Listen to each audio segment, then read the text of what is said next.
When she walked into the room and I could see her countenance, she was totally disillusioned, more like she wasn't present, maybe present but wasn't visible. Looks like she almost wanted to disappear. So I walked up to her and quite carefully I had to position myself in such a way that it did not look like I was probing. However, I was very, very deliberate about my position, so to speak, or if it's like mission, because I really wanted to understand something. How someone could be so sad that it filters through the room. And by the time we were done chatting, I was left with something that resounded in my mind and still resounding in my mind. And just knowing that there's a voice in silence. Silence has a voice. This woman has been putting up for so many years and just putting up appearances and just cutting out like everything has been well. However, deep within her was a yelling, ticking time bomb waiting to explode. Okay, so this is what I have come to actually realize. Rather you have someone who can voice out his or her feelings, expression, or if you like emotion, who can actually voice it out, than someone who pretends that all is well when all is not actually well. Now, women seem to be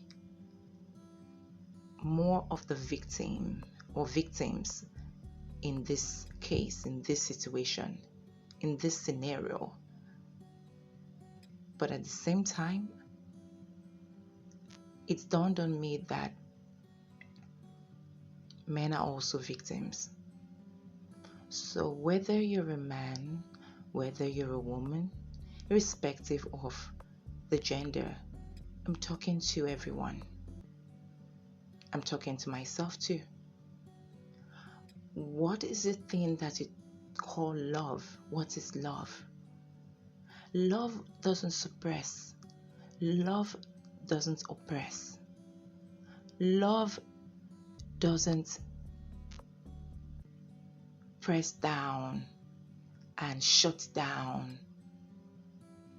Love is open to conversations. Love is open to communication. Love doesn't strip you of yourself. You should be able to talk to your spouse or talk with your spouse, as the case may be. I feel like that's where it gets better. I feel like that's a good place to start resolving issues. Whatever happened to being able to talk to each other? No one wants to be with that person that makes him or her feel less or feel totally detached from herself or himself. Love wins. Love rules. There's so much silence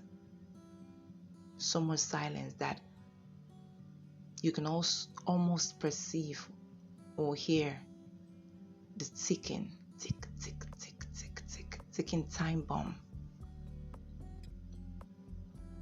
When it gets to the stage that you both no longer can talk with each other, it's even more dangerous. That's where the real violence is. That's actually the real violence.